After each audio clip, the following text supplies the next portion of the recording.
Pemerintah melarang ekspor bahan baku minyak goreng dan minyak goreng mulai Kamis 28 April 2022 sampai batas waktu yang akan ditentukan kemudian.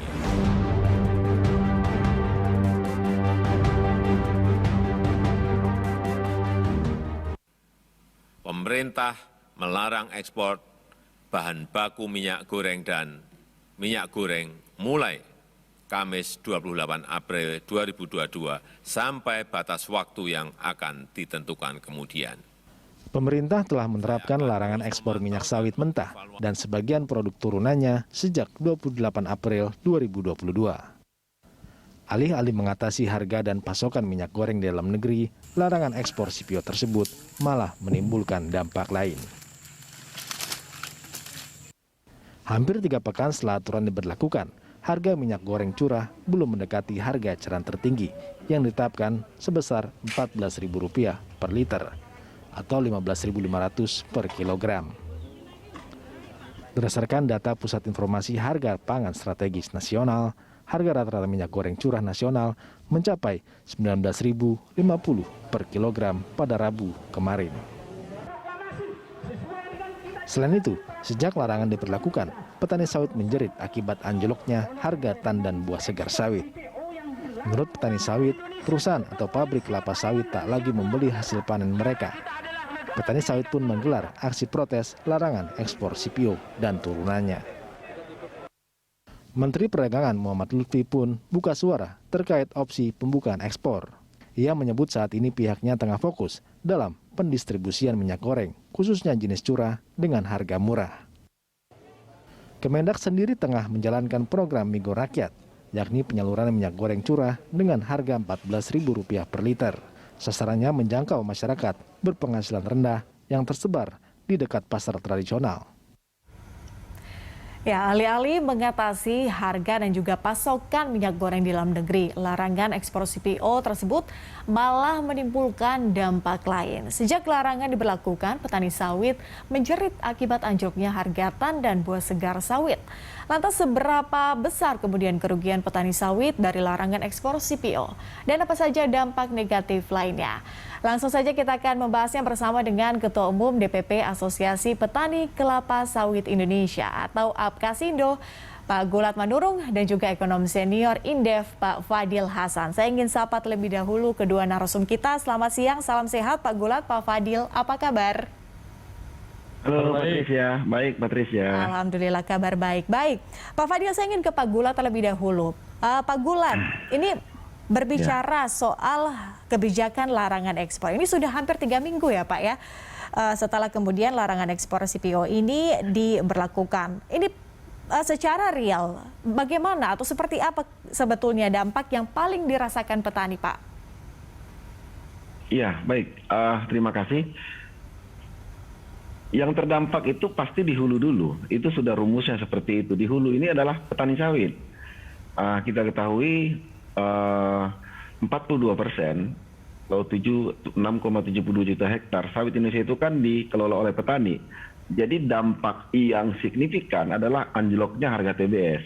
Itu tentu ini menjadi catatan penting buat kami yang sudah tiga minggu ya berlalu telah mengakibatkan harga TBS itu anjlok sampai 70%. Dulunya harga terakhir sebelum 22 April itu sekitar 4.250. Sekarang rata-rata sudah 1.200 sampai 1.600. Ini sudah cukup kritis bagi kami petani sawit gitu. Turun ya Pak ya, berarti sampai 70% ya Pak turunnya. Ini bagaimana kemudian petani ini mensiasati kerugian yang diderita saat ini Pak?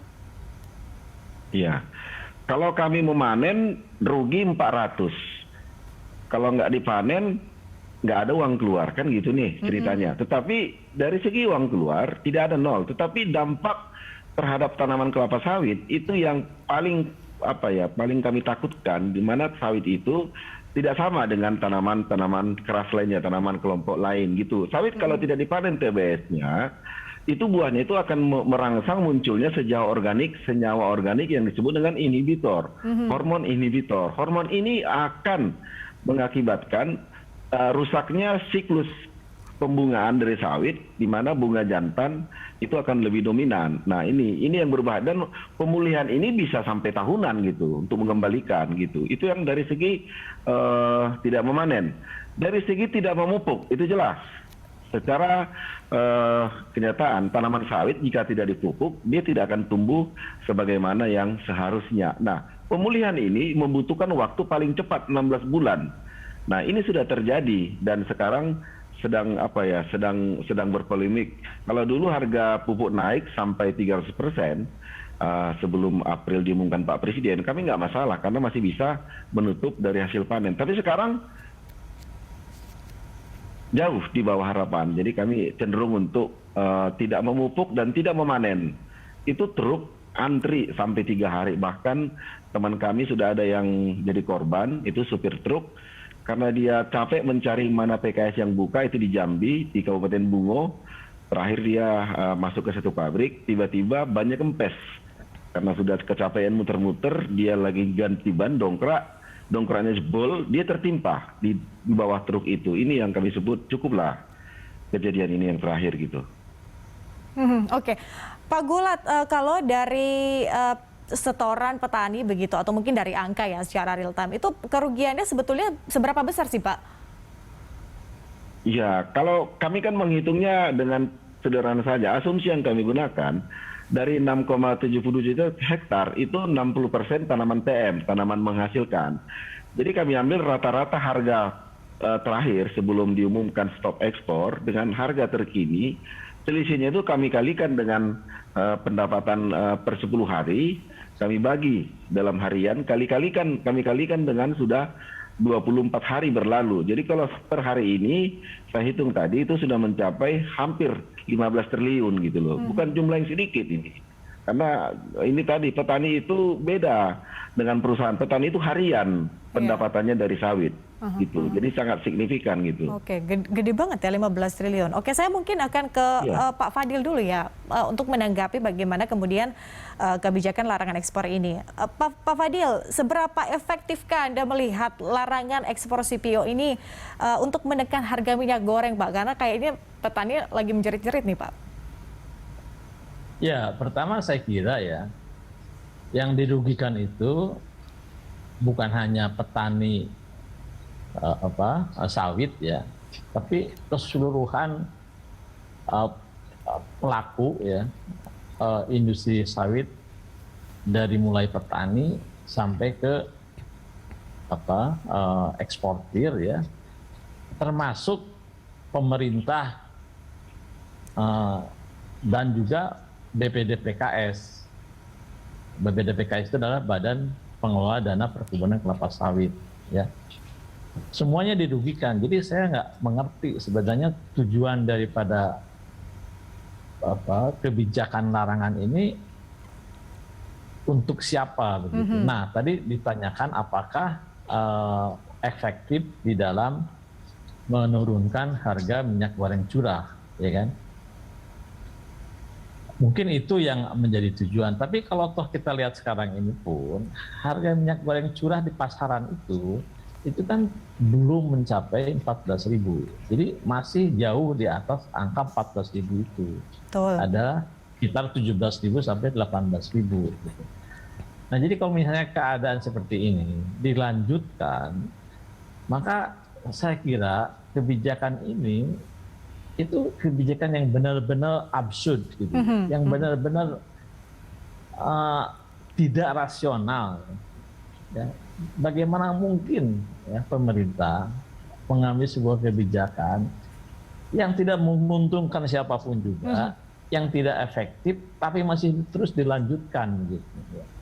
Tapi terus terang saja memang yang diuntungkan dari kebijakan ini itu adalah petani dan industri sawit negara-negara penghasil sawit lainnya seperti Malaysia, ya kan? Kalau memang tujuannya membantu negara-negara pesaing kita, ya silakan saja. Tapi masa sih kita mau seperti itu? Jadi menurut saya kebijakan ini benar-benar tidak memiliki ya alasan yang dapat diterima oleh akal sehat. Ya. Pak Fadil, artinya menurut Anda faktor apa yang kemudian membuat larangan ekspor CPO ini juga belum mampu menstabilkan harga minyak goreng di pasar? Ya sebenarnya kan yang menjadi perhatian utama itu adalah harga minyak goreng curah. Ya kan? Kalau aja minyak goreng yang kemasan kan sudah tersedia di pasar, ya kan? Tidak ada tidak ada antrian, ya kan? Tidak ada protes, tidak ada komplain dari masyarakat. Yang masih menjadi perhatian itu adalah harga minyak goreng curah yang ditetapkan oleh pemerintah harganya itu adalah 14.000, sementara harga sekarang ini masih sekitar 17.000, 18.000. Mengapa tidak efektif? Saya kira karena memang menentukan harga 14.000-nya itu yang tidak tidak masuk di akal. Tidak mungkin ya, harga eceran itu yang minyak goreng curah itu akan mencapai 14.000 dalam keadaan harga CPO-nya seperti sekarang ini dan kita memiliki jalur distribusi yang berjalan sekarang ini juga gitu ya. Jadi kalau menurut saya coba targetnya itu dirubah. Gitu. Harusnya berapa Pak Fadil idealnya? Ya instead of misalnya 14.000, mungkin kalau misalnya sampai 17.000, 18.000 itu masih bisa dicapai gitu harga minyak gorengnya. Tetapi menurut saya itu pun bukan merupakan kebijakan yang paling baik, yang paling tepat gitu ya. Sebenarnya yang kebijakan yang paling tepat yang tidak akan membawa kerugian di satu sisi kepada masyarakat, tapi di sisi lain masyarakat yang berpenghasilan menengah ke bawah ini bisa kita bantu ya, bisa diproteksi ya supaya daya belinya itu tidak tergerus. Itu adalah membiarkan ya harga minyak goreng itu apakah yang kemasan atau yang curah itu sesuai dengan harga keekonomiannya. Tetapi bagi mereka yang berpenghasilan menengah ke bawah itu diberikan bantuan langsung tunai, ya. Nah besarnya itu tentunya disesuaikan dengan besarnya kenaikan pengeluaran, ya akibat daripada adanya kenaikan harga minyak goreng tersebut, gitu. Atau kalau misalnya mau ditambah supaya kompensasinya lebih besar, bisa juga. Dan saya kira pemerintah memiliki resources itu dari levy ya pungutan ekspor dan pajak ekspor yang selama ini dikumpulkan dari eksportir. Baik. Itu yang saya kira kebijakan yang paling tepat menurut saya. Baik. Ini akan kita lanjutkan Pak Fadil dan juga Pak Golat di segmen selanjutnya terkait dengan kebijakan apa kemudian yang paling tepat, kemudian apa yang harus dievaluasi dan bagaimana solusi jangka panjangnya. Jadi kita bukan hanya berbicara soal jangka pendek dan menengah saja, tapi jangka panjang seperti apa. Usai jeda, pemirsa tetap tinggi yang ditetapkan yakni Rp14.000 per liter atau Rp15.500 per kilogram. Berdasarkan data Pusat Informasi Harga Pangan Strategis Nasional, harga rata-rata minyak goreng curah nasional mencapai Rp19.100 per kilogramnya. Ini dia informasinya.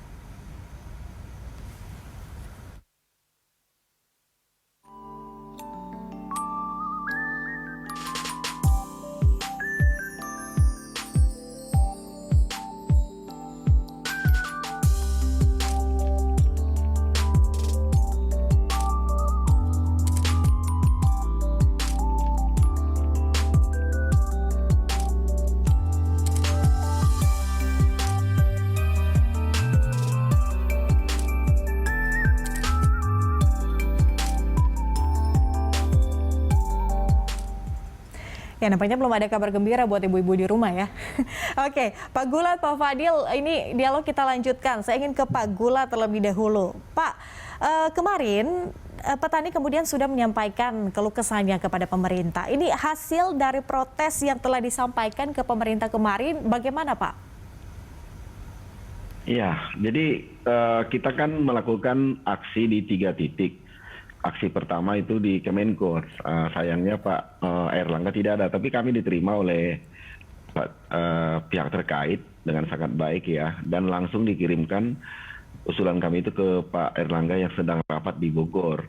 Nah, selanjutnya kita ke Patung Kuda dan ke Istana Presiden. Di Istana Presiden kami menunggu hampir 3 jam ya untuk bisa bertemu dengan pejabat terkait, karena Presiden juga sedang di Bogor ya. Akhirnya kami diterima oleh Pak Jenderal Muldoko dan beberapa orang tenaga ahli utama dan stafnya. Jadi kami menyampaikan itu ya dengan apa adanya, bahkan Pak Muldoko tertawa melihat kami. Karena kami datangnya menggunakan pakaian adat dari 22 provinsi. Jadi ini kalian pagelaran budaya atau aksi keprihatinan demo katanya. Sekalian, dua-duanya lah. Jadi sekalian. Jadi cukup menarik, kami hanya ingin menggambarkan fight itu ada dari Sabang sampai Merauke gitu. Nah, Pak Muldoko ketika itu langsung merespon untuk yang pertama 3 poin penting yang kami sampaikan itu dari 5 poin. Itu adalah mohon kepada Presiden meninjau kembali tentang larangan ekspor karena tidak satupun orang yang diuntungkan gitu. Nah, kalaupun itu semacam evaluasi, saya pikir Pak Presiden minyak goreng sudah menuju normal, sekalipun belum sempurna, tetapi kan itu bisa nanti diperbaiki asalkan dengan pencabutan larangan ekspor. Semua orang tahu apa maksud Pak Presiden. Baik untuk negara ini tentu cara kami juga melihat bahwa kami juga penting diselamatkan, kan gitu, itu yang pertama. Yang kedua, masalah itu Permentan 01 2018. Ini cukup menarik juga. Ini sudah lama ini membara, tapi sekaligus ya.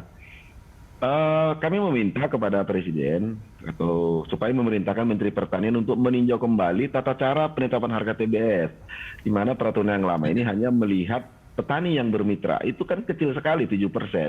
Yang 93% itu tidak ada payung hukum yang melindungi harga TBS petani seperti apa yang terjadi pada 2 bulan ini. Semua pabrik mengatakan kami hanya patuh kepada peraturan yang petani bermitra. Petani yang tidak memitra itu habis harganya dimainkan oleh pabrik. Selisih harganya itu kalau yang bermitra itu 30% turun, yang tidak bermitra sampai 70%. Sekalipun pada 5 hari terakhir ini, baik bermitra maupun tidak memitra sama-sama ambles. Tidak ada lagi bedanya. Nah, yang ketiga itu tentang PSR ya, bahwa Permentan 03 tentang percepatan PSR itu kan sudah terbit. Kenapa belum direalisasikan? Ternyata aplikasinya replanting itu ternyata diblok. Udah 5 bulan, jadi nggak ada orang yang bisa mendaftar untuk ikut PSR replanting. Nah, ternyata dari pertemuan itu, alhamdulillah semalam tanggal 18 kami langsung diundang oleh kantor staf Presiden yang dipimpin oleh Deputi 3 Pak Panutan, mengundang semua dirjen-dirjen terkait, termasuk Kementerian Perdagangan, Kementerian Dalam Negeri, itu langsung disepakatin untuk 3 poin, nomor 2 dan nomor 3 itu langsung clear. Langsung diperintahkan Pak Muldoko untuk menyelesaikan, dan Pak Panutan menindaklanjuti langsung mengatakan, menanyakan kepada pihak Dirjen Perkebunan berapa lama Anda bisa selesaikan merevisi Permentan, itu tidak adil kata Pak Panutan. Langsung dijawab 3 bulan, lantas dikatakan boleh lebih cepat, paling lama 3 bulan. Oke, masalah Permentan 03 itu ternyata kendalanya bukan di Kementerian Pertanian, tetapi di BPDPKS, Badan Pengelola Dana Perkebunan Kelapa Sawit. Nah, Pak Panutan berjanji akan segera menelepon, memanggil daripada pihak terkait. Tetapi intinya itu clear, 2 dan 3 terjawab. Itu yang kami harapkan. Nah, nomor satu yang gantung, karena menurut Pak Panutan dan Pak Muldoko ketika tanggal 17 kami diterima, kurang lebih 2 jam, Pak Muldoko menyampaikan itu sedang dievaluasi ulang. Dan apapun yang akan dipilih Presiden akan mewakili semua kepentingan, kan gitu. Jadi kami juga masih harap-harap cemas. Makanya teman-teman dari 22 provinsi, 146 kabupaten kota se-Indonesia yang hadir, itu rata-rata masih stay di Jakarta, masih menunggu sampai hari Senin. Nah ini, jadi kami meminta kepada Presiden Jokowi dan semua kemudian terkait supaya cepatlah mengevaluasi. Jangan gara-gara minyak goreng. Kalau tadi kata Bang Fadil, itu masalah yang bisa cepat diatasi. Kalau kami bilang itu nggak susah. minyak. Ketika rapat kemarin kebetulan diundang Ketua DMSI, Ketua Dewan Minyak Sawit Indonesia Pak Sahat Sinaga, dia mengatakan minyak goreng itu ada di pabrik, minyak goreng curah. Cuman masalahnya hasil analisa kami juga sama. Masalah distribusi dari pabrik ke D1, dari D1 ke D2, nah gitu. Di situ aja masalahnya sebenarnya. Oke, baik. Apa secara garis besar tata kelola juga ya, Pak Gola, terkait dengan larangan-larangan ini, kemudian juga kebijakan-kebijakan lain ya. Saya ingin ke Pak Fadil lagi nih, Pak Fadil, kalau melihat kemudian larangan ekspor CPO yang sudah berlaku hampir tiga minggu ini, apa sebetulnya dampak negatifnya, Pak? Kemudian bagi perekonomian nasional akan seperti apa? Kan ini juga sudah diwanti-wanti oleh BPS ya, karena akan mengganggu neraca dagang kita. Seperti apa, Pak? Ya, saya kira kan gini, ekspor kita dari CPO itu kan sekitar 13%, mungkin sekarang 14% dari total ekspor kita ya. Kemudian jadi dengan adanya larangan ini, maka praktis kan kita dalam 3 minggu terakhir ini itu tidak ada devisa yang kita hasilkan, ya kan? Itu untuk dari sisi makronya. Kemudian dari yang kedua, dalam 2 tahun terakhir ini penerimaan negara itu yang berasal dari sumber daya alam, penerimaan negara bukan pajak itu mengalami peningkatan yang sangat pesat ya, yang sangat tinggi akibat dari kenaikan harga CPO dan batu bara, ya kan. Nah, selama ini misalnya dari CPO saja pemerintah itu kan memungut 2 jenis pungutan, ya kan. Pertama itu adalah pungutan ekspor yang dikelola oleh BPDPKS, yang sekarang itu besarnya itu ada 375 US dollar per ton, ya kan. Kemudian pajak ekspor, ya kan, yang besarnya itu adalah 200 dolar per ton. Nah, dengan tidak adanya ekspor ini, maka pemerintah itu kehilangan sekitar 575 dolar per ton CPO yang diekspor itu gitu. Jadi kalau misalnya dalam 1 bulan itu kita mengekspor CPO sekitar katakanlah ya 3 juta, ya kan, itu boleh dikalikan saja itu angkanya itu, ya kan. Penerimaan negara itu menjadi hilang akibat daripada larangan ini. Nah, kemudian itu dari sisi makronya, yaitu dari sisi kerugian yang diderita oleh pemerintah, ya kan. Kemudian yang kedua itu juga oleh eksportir, ya kan. Eksportir kan nggak bisa mengekspor, kemudian mau dijual kemana CPO-nya itu, ya kan. Nah itu kan jadi dia nggak mendapatkan penerimaan juga dari sisi kehilangan ekspor tersebut gitu. Nah, belum lagi oleh petani sawit, ya kan, oleh PKS yang PKS yang non kebun, PKS kebun. Artinya keseluruhan supply chain dan pelaku usaha di dalam industri sawit, termasuk pemerintah maupun ya BPDPKS, negara secara keseluruhan itu rugi akibat daripada kebijakan larangan ekspor ini. Nah, seperti itu. Oke, artinya harus dipikirkan ini secara matang sebetulnya. Kemudian mempertimbangkan ini keseluruhan supply chain ya. Jadi bukan hanya melihat dari satu sisi atau mungkin 2 sisi begitu, tapi benar-benar semua stakeholder juga harus diperhatikan supply chain. Termasuk juga tadi yang Anda sebutkan soal supply chain. Nah, satu lagi ya, Mbak ya. Satu Silakan, lagi, Mbak. Pak, singkat saja. Ya, ini kan begini. Kan pemerintah sekarang ini itu menjadi chairman atau ketua daripada G20, ya kan. G20 itu kan forum negara-negara besar ekonomi dunia yang ingin memastikan adanya kerjasama ekonomi ini berjalan dengan baik. Karena sekarang ini kita dihadapkan kepada persoalan inflasi di berbagai negara, ya kan, akibat kenaikan harga pangan dan harga energi, ya kan. Faktor lainnya itu adalah konflik Rusia dan Ukraina ini. Nah, kebijakan larangan ekspor itu yang dilakukan oleh pemerintah itu tidak sesuai dengan semangat kita sebagai ketua daripada G20 yang ingin memastikan bahwa adanya upaya pengendalian harga-harga pangan secara lebih baik lagi. Karena kan akibat larangan ekspor ini harga CPO ya di dunia itu kan meningkat dengan pesat dan itu juga merugikan negara-negara konsumen kita. Nah, kemudian yang kedua adalah kebijakan seperti ini dikhawatirkan ya kan diikuti oleh negara-negara lain dan itu terbukti India sekarang melarang ekspor gandumnya gitu.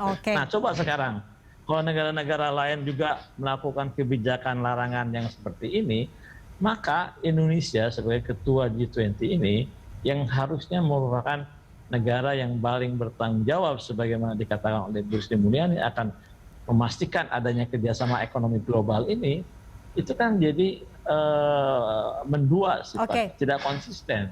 Baik, baik Pak Fadil, kami tangkap poinnya. Jadi saya kira harus kita ini kan. Ya, artinya evaluasi. Ya, evaluasi ini masih tetap harus dilakukan ya, terutama juga terkait dengan kebijakan larangan ekspor yang tidak selaras mungkin dengan tujuan kita sebagai presidensi G20. Pak Gulat dan juga Pak Fadil, kita dipersingkat kurang lebih satu menit masing-masing narasumber. Tapi saya ingin ke Pak Gulat terlebih dahulu. Pak Gulat, kalau memang larangan ekspor ini kemudian masih akan diberlakukan, kebijakan ini masih efektif dilakukan begitu oleh Indonesia, dampak buruk secara eksplisit bagi petani seperti apa, Pak? Ya, yang pertama saya ingin mengatakan bahwa kita berpacu dengan waktu, ya. Kalau berpacu dengan waktu tentu ada konsekuensinya. Jika ini semakin lama, maka petani sawit itu satu persatu akan berguguran. Karena petani sawit itu hidup, tumbuh dan berkembang itu tanpa APBN, tanpa dibantu negara. Kami bertanam, menanam, memanen, bukan seperti batu bara. Itu ciptaan Tuhan itu. Kalau kami tidak, dengan keringat sendiri, tentu ini sangat berisiko dalam kondisi yang tidak baik saat ini. Itu yang pertanyaan kedua, itu satu persatu petani nampaknya sudah mulai menjual kebunnya, menggadaikan ke bank atau ke rentenir karena untuk menutupi biaya hidup. Nah, yang ketiga, itu efek secara agronomis, tanaman sawit itu akan menjadi mandul dalam waktu yang cukup lama. Kalau ini masih kita biarkan seperti ini. Tetapi 1, 2, dan 3 tadi menuju satu titik itu kehancuran ekonomi petani sawit. Itu. Makanya saya menyampaikan selalu lebih cepat lebih baik. Solusi masih banyak. Kami petani sawit yang tersebar di 146 kabupaten kota siap menjadi distributor minyak goreng gitu. Supaya mempercepat keinginan Pak Presiden gitu. Baik, lebih cepat lebih baik, itu poinnya. Kemudian Pak Fadil, setelah kemudian melihat kebijakan ini larangan ekspor dengan adanya desakan dari petani kemudian juga pro kontra soal kebijakan larangan ekspor ini, kenapa kemudian Anda melihat pemerintah masih kekeh dengan larangan ekspor ini, Pak, sementara masih menahan diri untuk membuka keran ekspor kembali? Terakhir, Pak Fadil. Iya, saya nggak tahu kenapa, gitu kan. Padahal udah jelas gitu, dampak-dampaknya itu. Jadi mungkin Mbak Tricia bisa tanyakan langsung kepada pemerintah gitu, kenapa masih kekeh juga. Ya, tapi yang penting saya kira ya, tadi yang disampaikan oleh Pak Gulat itu betul. Jadi cepat ambil keputusan untuk mencabut larangan ekspor ini. Kemudian yang kedua, tunjukkan bahwa kita mengkhotbahkan ya sesuatu yang kita praktekkan sendiri gitu. Kita mendorong kerjasama, mendorong keterbukaan ekonomi ya di dunia ini, tapi di saat yang sama justru kita melakukan hal-hal yang bertentangan dengan apa yang kita sampaikan itu, apa yang kita khotbahkan tersebut. Gitu. Jadi saya kira ini tidak sehat lah bagi presidensi kita dalam G20 ini. Baik, kita nantikan seperti apa kalau kata Pak Gulat sudah berjanji ya dalam waktu dekat ini akan kemudian dievaluasi, kita nantikan seperti apa. Terima kasih Pak Gulat, Pak Fadil sudah hadir berbincang bersama kami di Livestock.